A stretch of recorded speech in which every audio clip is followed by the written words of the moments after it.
It's time to go beyond the headlines, cause I don't put in overtime just so I can headline. Okay, now it's Fox Sports, I'm live with Renee. Going hard every day, sports rapping every play. Different segments for your favorites, coming at you daily with positive vibes. Yeah, we some game changers. Basketball, football, soccer, with different interviews, you never know who may pop up. Listen, only on Beyond the Headlines. This is Beyond the Headlines. Only on Beyond the Headlines. This is Beyond the Headlines. Only on Beyond the Headlines. This is Beyond the Headlines with Renee Washington. The first weekend of the playoffs, the Wildcard weekend, was insane from start to finish. So to join me this week on Beyond the Headlines with Renee Washington to get into that and so much more, we've got former Jets wide receiver, UVA grad, founder of the Tavon Mason Loves the Kids Foundation. You know, I was thinking of Martin Loves the Kids. Marty Marr loves the kids, you know. But Tavon Mason Sr., welcome to the show. Thank you very much. Thanks for having me. All right. From the very first game, it was exciting. We saw the Bills go up 16-0. The Texans came back behind Deshaun Watson. Whew. He dodges a late tackle, two guys after him. He breaks out of it. The Texans went on to win the game. We saw J.J. Watt on the field. Just a lot of great storylines and exciting things in the Texans win. Your thoughts from the game? It gets no better than that. I have a little pregame video talking about, you know, it will come down to whoever's defense can stop the other's offense. And mainly was the Texans defense, if they could stop, you know, Allen and that offense with Singletary, him and Singletary. And, you know, in the first half, it wasn't looking too good. Josh Allen was out running. Singletary was moving. The defense couldn't getting that proper coverage, and then the second half it just clicked, even with the offense. And you know, and it's crazy you said the thing about J.J. Watt. You know, for him to come back from his injury, that's supposed to have been a season-ending injury, and he came back, and his sack in that third quarter just like gave the defense life down that stretch. I was nervous. I'm not gonna lie, when on that 3rd and 1, when they ran a quarterback sneak, in which, you know, all teams would suspect that you would do that, and they ran right into that. And, you know, luckily, Houston was able to again, pick the defense up and come out with the victory. I think it shows how much Deshaun Watson means to their offense and just how dynamic he is, even though Lamar Jackson's been getting a lot of the spotlight this season. Yeah, exactly. And, you know, a lot of people have been calling him the Michael Jordan of the NFL because of his pure athleticism and his ability to make plays like we saw down the stretch. But you talk about Josh Allen, the first, you know, opening drive of the game, he comes down. We saw him run. We saw him get a touchdown. You know, he literally came out the gates hot. And it was like a moment where you're like, oh, shoot, the Texans, once again, down at halftime. We saw that last year. We know that they have struggled in the first half in the postseason. But with Deshaun Watson on the field, and especially I think with J.J. Watt coming back, as you mentioned, from that season-ending injury, which it was like, he's back. Like, don't count him out. We're in the playoffs. He is here. But, I mean. And it boils down to what people say, you know, I mean, is one and done. So our cards are on the table. And I think that's what it was for J.J. Watt with that injury. You know, if it was probably like the second game of the season, I think he probably would have been like, I'm done, unless they didn't make it to the playoffs, you know. And at the end of the day, you know, when you're Houston, you keep fighting to get over that first round hump, kind of like how the Bengals were a few years ago, trying to get over that hump. And, you know, you have something special there. You know, I don't know too many guys that would sit out and not take on that challenge to be able to help their team and their city to rise up, especially with what Houston went through the prior years with the flooding and stuff. Mm-hmm. And look, you've played in the game. We're both competitors. You know how it is. There's no guarantee you're going to be back in that spot. You know, every year it's a different team. It's a different coaching staff. As we look, we just heard a whole bunch of different programs that are looking for head coaches, coordinators. You know, we've been following what's going on with the Cowboys. The Browns just announced they're looking to meet with Jim Schwartz from the Eagles. you don't know that you're not gonna have the same group ever again. Right. There's no Right. guarantees you're gonna be back in this spot ever again. So yeah, I don't blame JJ Watt for playing. I mean, I would probably do the same thing, especially he was wrestling with his brother TJ. They were, testing it out to see if he was good to go, and he definitely looked fine and gave them, as you mentioned, that much needed boost. But I know down the stretch we saw Deshaun Watson step up. And as you mentioned, he has been, with Lamar Jackson having the incredible season that he's having, he might be a little, I won't say under the radar, but Lamar's kind of still in that spotlight right now. But on the other side, with Josh Allen, we saw some really young mistakes. I mean, he's only a 23-year-old quarterback, and we saw him throw a Hail Mary late in regulation. We saw him just with some really questionable decision making. But what do you predict for moving forward from his future? We have seen teams in the past, like the Rams last year in the Super Bowl, young, lost to the Patriots, and we chopped it up to them being young. But here we saw them turn around and have a worse season this year. Do you think Josh Allen bounces back the right way coming off this loss in the first round of the playoffs moving forward? I think he will. And I think the thing that's going to help him is his head coach, and whatever speech he gave in that locker room. I think they will, with that team, if they can keep the core members of that team and add some more guys on who are hungry and want to help Buffalo grow even more. Because if you think about it, Renee, they didn't make the last time he was in the playoffs was 1995.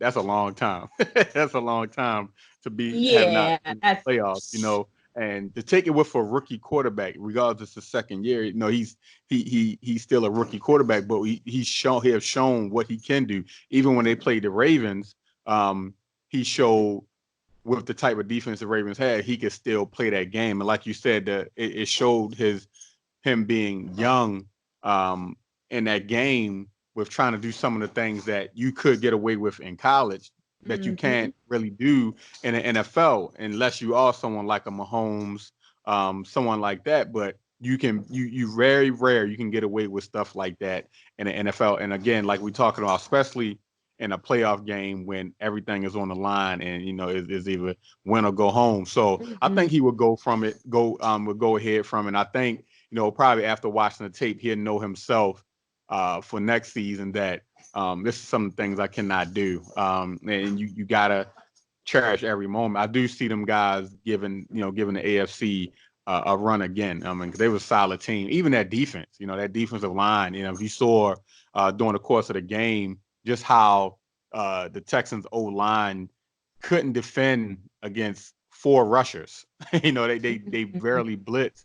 And they did it with 4 D linemen, and they were getting to Watson very often. It just should go to show you that they are building something that's nice.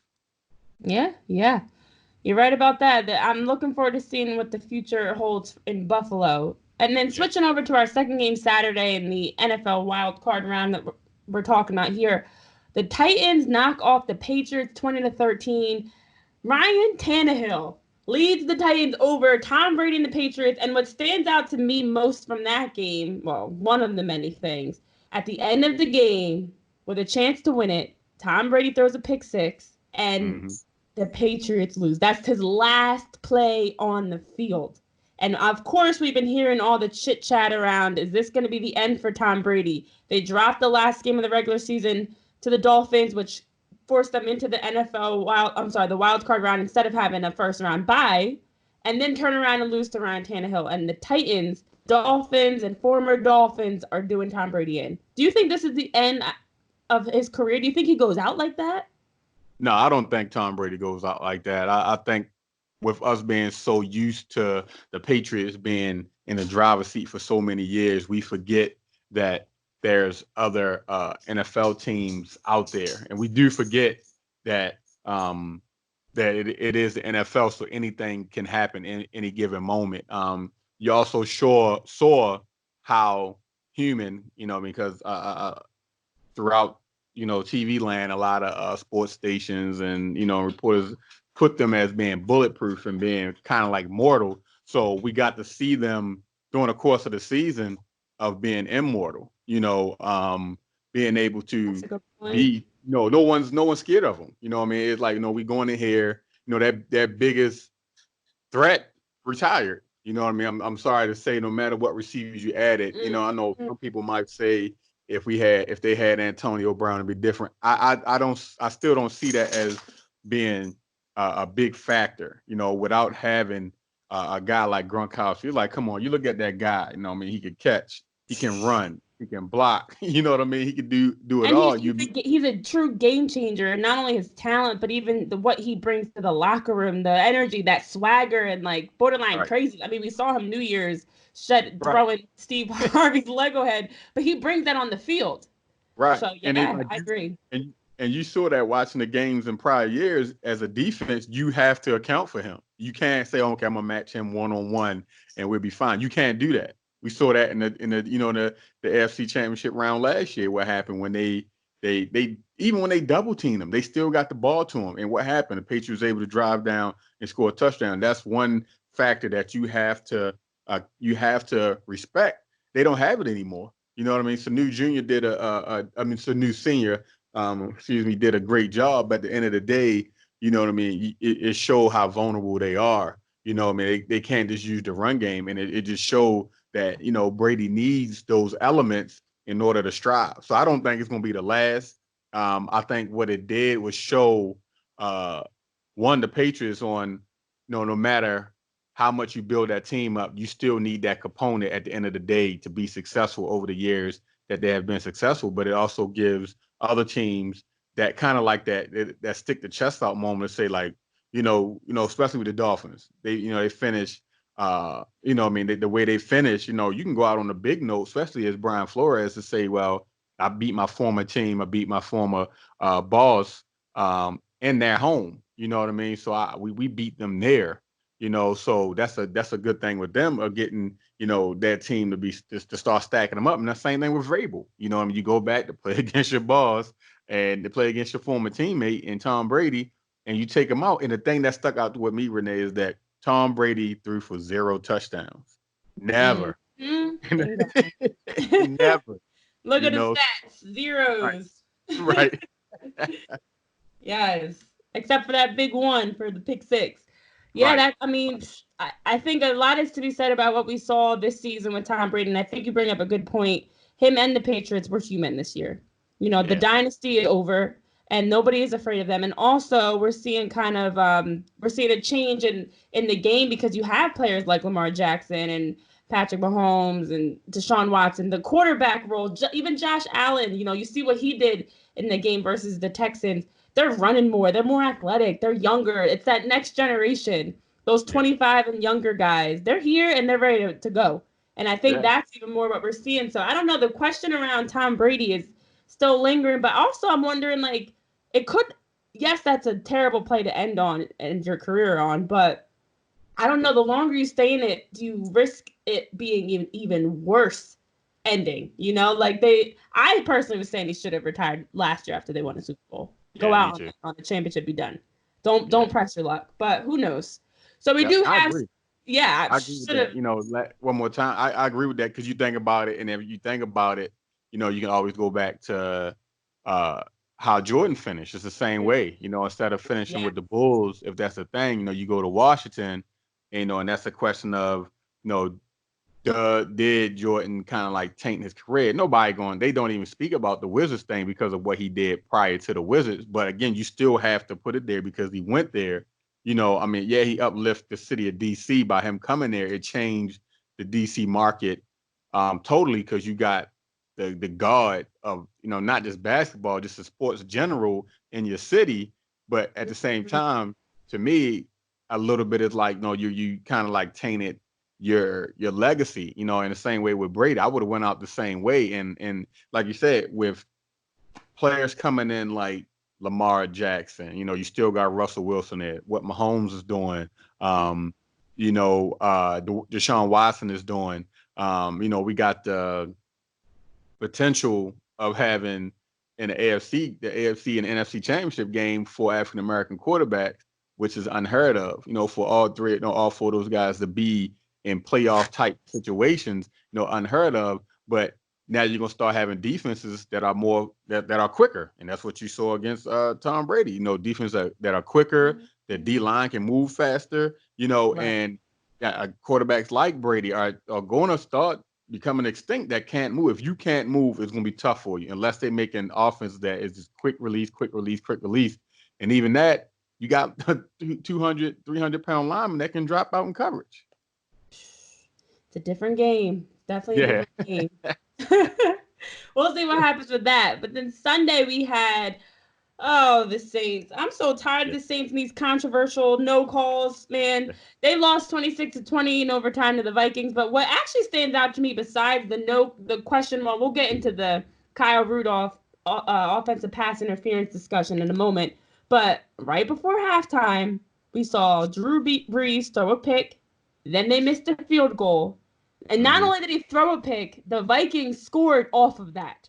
Not direct. No, off that drive, they scored. So they got on the board 7, and then the Saints missed 3 and had a chance to go into halftime tied and went into halftime down by 3, end up losing by 6. You do the math. So, I know that Saints fans this is year after year, enough already. They're clearly unhappy. We get it. Everyone's talking about the no call. But at the end of the day, they had opportunities to win it, and they did not. So I do want to know, was it offensive pass interference? What are your thoughts? To me personally, and I said it while I watched it, was pass interference. But regardless, to me, I mean, because I was a receiver, so I'm even up being a receiver and now coaching on the defensive side, it was an extension. But at the end of the day, Saints secondary was way off the whole entire game. I watched the game, blown coverage after blown coverage, technique breakdowns, not knowing where their receivers are. And to me personally, like watching the game, when you have the guys on the field making that type of money, you're put in that position for a reason because of your skill. When you have coaches on teams, they're put in that position for a reason because they have that skill. When you see Rudolph flexed out, I hate beating a dead horse. You go back to how New England Patriots did it against the Chiefs last year. What did they do? They flexed out Gronkowski, and what did they run? Slant. They ran a fade, and what happened? He caught it. You see Rudolph flex out. Why not put your biggest defender, safety, or whatever, on top of Rudolph, or even do some type of bracket coverage to help with that, and to be how close you are to the goal line? You know what's going to happen. They basically went empty. You know what's going to happen. They single him up on that side against your corners, and when their corners have been way off all day, so that should have alerted you in some fashion, that was coming, and like you said, the Saints just can't get it. Since the Super Bowl, the playoffs aren't their friend. They have all these records during the regular season, and then when it comes when it matters, they lay an egg. Man, always. I mean, I've been seeing so many funny memes and stuff on social media because we got Tom Brady, we got Drew Brees. Of course, everyone loves the fact that the Cowboys didn't make the playoffs, which I love too. Just to have the regular season that they do, and year after year, still every playoff run ends in some questionable call and just handle business when you're supposed to, and it shouldn't come down to that play. Now, I ask you a question. Do you think that Drew Brees came back too fast? That's another question. That's and question. I think so. I think a lot of times, and you're an athlete, I'm an athlete, sometimes pride gets in our way. And I think that's what Drew I think Brees happened. Felt like the pride was on the line. You got Bridgewater, basically, who was there just not really to play. Because I don't really think they brought him down there to play. I think they brought him down here because they just wanted somebody extra secure because they wasn't sure how Taysom was going to work out. And we needed somebody that had some type of knowledge of the game, and they didn't expect anything to happen to Drew Brees. And when it happened, it was like, oh man, well, we'll go ahead and finish the season out. We get Drew Brees back next year. However, Teddy Bridgewater had a different outlook on it and won 5 straight games. And it's like, oh, Brees, I gotta get this done. I gotta get back. I'm risking losing my job. And I said at one point on Twitter, in the first half, Taysom Hill looked better than Brees did. Because when he threw that deep pass, they got the touchdown. Saints got it back the next time. What happened? Like you said, Drew Brees threw an interception. Then Drew Brees got sacked. He fumbles. And it's like, what do you do? You know what I mean? We can't. They're going to be loyal to Brees because of what he's done over the years. But at the same time, Father Time never loses. for all the time, never loses. And is it? Did he come back too early to please the fans and also to kind of like keep boosting his ego so he won't think that he would lose lose his position or even lose his name being in the media, Right. Yeah, and I mean, we all remember when he got injured, when he couldn't even he couldn't grip the football. Right. And he's a quarterback. You hurt your hand. But I do think, and we've seen throughout the regular season, I mean, quarterbacks like Cam Newton come to mind, where it's a matter of, what's more beneficial in the long term. Do you rush back? Do you properly take time to heal and come back stronger? And I do think that once he got hurt early in the season, a lot of people were kind of counting them out and just assuming they were going to just lose, assuming that, all right, well, count the Saints out because they don't have Drew Brees. So, but then you see them winning games, finding ways to win games. I think as a player and as a competitor, you do kind of get that little frustrated moment where it's like, dang, they're winning without me. They're getting too comfortable without me. I got to get back on the field, especially when you talk about making the playoffs now, much like we talked about with J.J. Watt. And we saw it with Dak Ertz with the Eagles. These guys want to be out there. You don't want to do all this training and playing and get to the, the biggest part of the season and you're on the sideline. Yeah. Exactly. It's facts. I think he rushed back, but it didn't help in the long run. Yeah, the ego. And it just they have, I'm not gonna say a curse, but it just, the playoffs are just not their friend when it comes down to the Saints. Not their friend. I mean, I will say I'm happy for Cousins because, you look on the other side, he's been getting it for like the last how many seasons, all the seasons he's been with the Redskins, he's been getting it. You know what I mean? He got that big contract, and that's the biggest problem. The contracts can be a gift and a curse. I mean, he got the big money, it didn't pan all the way out last season. Then is he really worth the money? He come back, he get this monkey off his back. I mean, that's a lot to deal with as well. You got a guy like Breeze who breaks all these records, and he's a golden boy for a lot of people. But then you got Kirk Cousins, who they just keep steamrolling in any news, sports news, anything. They steamroll, and he finally got this win to get that monkey off his back for right now until his weekend comes up. But again, I mean, I'm happy for Kirk Cousins because it's been a long road for that guy, of gaining respect not only from football people, but in the media as well. That's you hit it right on the head with that one. But you know what? Something you said about the playoffs not being the Saints' friends. I'm gonna go a step further with our final game of the weekend. The playoffs are not Carson Wentz's friend either, because yet again he's on the field in the playoffs. He gets hurt. He's out. First quarter, Carson Wentz goes down. Now I have to ask because I've been asking this on social media, just trying to get people's take. That play that we saw, dirty hit, not a dirty hit, intentional. I'm gonna let you go first. I've got my my own take on it. But Clowney's coming in, he hits. It's clearly helmet to helmet. We see Carson Wentz hit his head on the ground after getting hit helmet to helmet.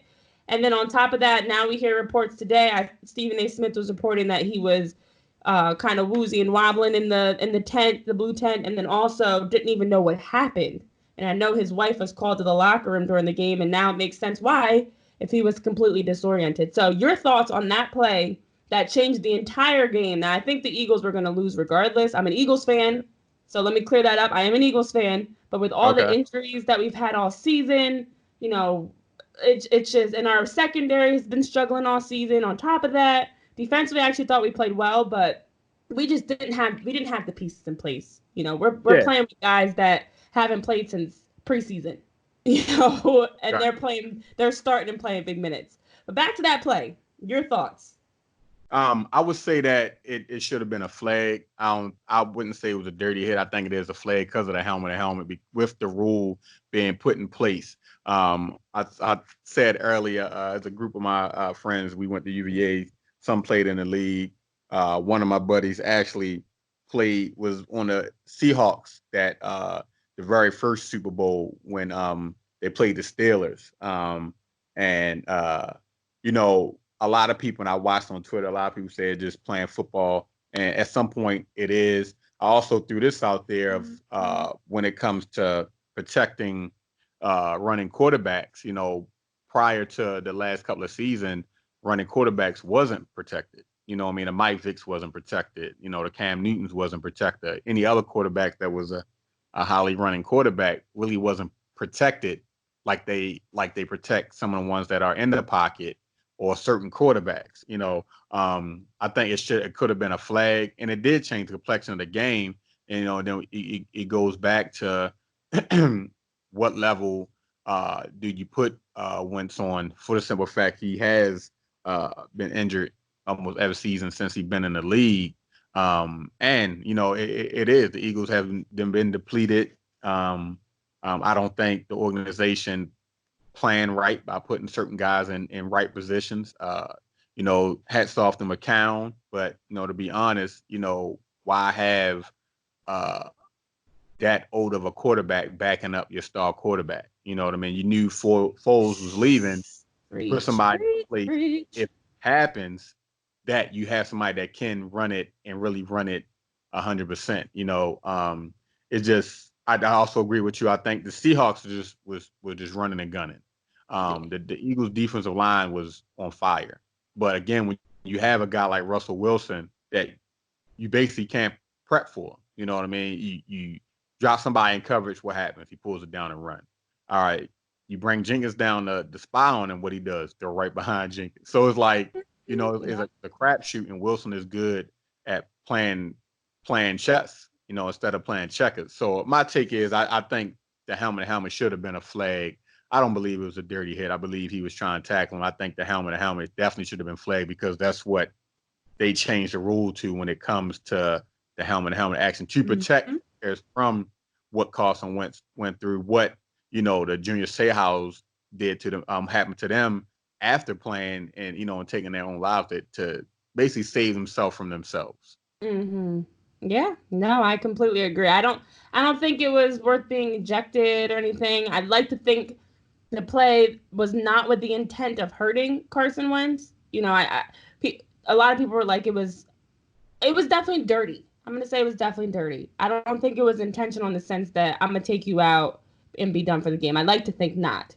You know, at the end of the day, for Clowney and for whoever, you know, you don't want to beat a team by hurting their players. But with players like Marshawn Lynch, DK Metcalf, who we would love to have had on the Eagles, totally screwed up on that one. Russell Wilson, who also could have been an Eagle. These players, it's just only a matter of time. And I did struggle with, you know, hats off to Josh McCown. We saw him getting into it. We saw him, like, as the game was going on, he was getting a little more pep in his step. But he's 40 years old. He was coaching high school football when they picked him up. You know, like, you can't have that and that be your next backup guy. And then after that, the option was putting Greg Ward at quarterback, but then we don't have a receiver. So, Exactly. You know, then who we throwing the ball to? So, I mean, the Eagles overall, it's time to go back to the drawing board, get more depth, get some younger, healthier players. We saw Boston Scott and Miles Sanders have a great year. Greg Ward had, you know, Dallas Goedert. Some exciting things there. Get Zach Ertz healthy, get Wentz healthy, and go from there.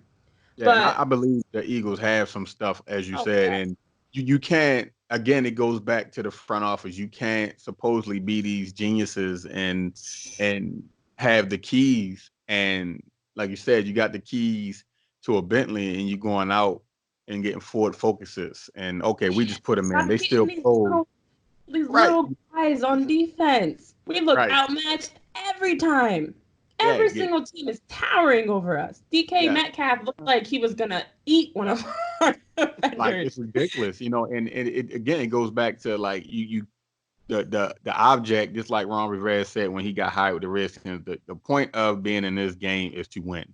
In order to win, you got to have the right pieces in place. You know, for years we have seen it with the Patriots of putting the right pieces in place. And I know I've been guilty of it too. Like, when they put certain guys on, I'll be like, who's this guy? And then bam, what happened?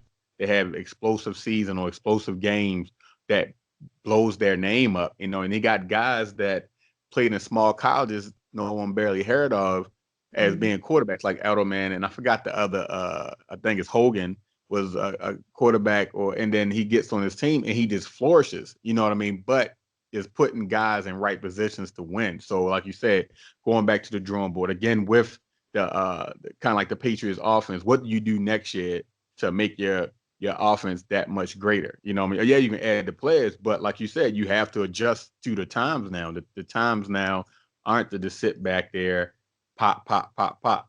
Can't do that anymore. You got to add to it. You know what I mean? And again, you see it with what they're doing with the Ravens. So as the offense has adjusted to the talent they have and the quarterback they have. We're going to meet them where they are. And I believe not a lot. I'm going to say some of the coordinators and the coaches are starting to see what some of these guys do in college. No matter how much the NFL don't want to go in line with college, they're seeing what they're doing in college. You have to adjust to what you have on a team. But at the same time, you also got to put your team in a good position to win. And I believe that the front office, as you said, and as I said, the Eagles didn't do that. They're still riding high on the Super Bowl, and what you should, but you got to build. At the end of the day, people come and go, and also you can't put a bubble wrap around your star player. If that's your star player, you have to find ways to protect him, and that's on all aspects of the game, whether it's special team, having the right people on defense. That way your quarterback don't feel, and I believe he did feel, that he has to win every game for them because he has the pressure on his back. You know what I mean? He's hearing it and he's seeing it on social media, what people are saying for him and saying about him. So in his mind, he think, I got to go out here and do this, and that's what he did with running the ball, because I want to make a play happen. I want to do it for my team, do it for Philly, and I also want to shut the naysayers up, But at the end of the day, you still have to play against guys who want the same thing you want, Facts. Well, look, the next round, divisional round, we've got the Vikings and 49ers, the Titans and Ravens. They both play on Saturday. Then Sunday, the Texans and Chiefs, and then the Seahawks and Packers. So Tavon, Mason, thank you so much for joining us on the show. Where can people follow up with all that you're doing? You've got Tavon Mason Loves the Kids Foundation. You're out covering, coaching, working in sports. Where can they keep up with all you're doing? Because you're a busy man. I definitely appreciate you letting me coming on. It's been great meeting you and getting to talk with you. And for my foundation, they can go to www.tavonmasonlovesthekids.org. On social media, they can find me at tmason18 on Twitter. Tavon CMLTKF on Twitter for my foundation page, Instagram, Mr._T-Mason. And you can find everything that I do on those social media platforms.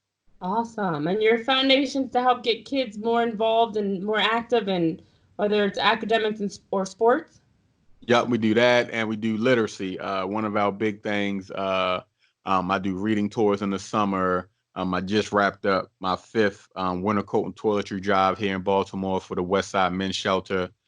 Just trying to bring a joy to the people in the area. I do slipper drives. I go to different children's hospitals in the Maryland area, outside of Maryland area. This past July was my 2nd year visiting the Ronald McDonald House on New Hyde Park in Long Island. I wanted to go back where I was at with the Jets, so we visit there. We take hundreds of pair of slippers to kids in the hospitals, and we getting set up to get rolling with this year's. This will be our 7th year of doing the slipper drive. So we starting next month, February the 14th at Kennedy Krieger here in Baltimore. We take slippers to the kids and just to make them comfortable, during that time of being in the hospital. So we got everything can be found on TavonMasonLoveTheKids.org. I love it. Well, keep doing all the amazing things you're doing. Thank you so much for joining us on the show. We've got 8 teams left in the NFL as we're trying to see who's going to end up in the Super Bowl February 2nd. So Tavon Mason, thank you so much for joining the show and weighing in on the wild card round. Not a problem. Thank you very much for having me on.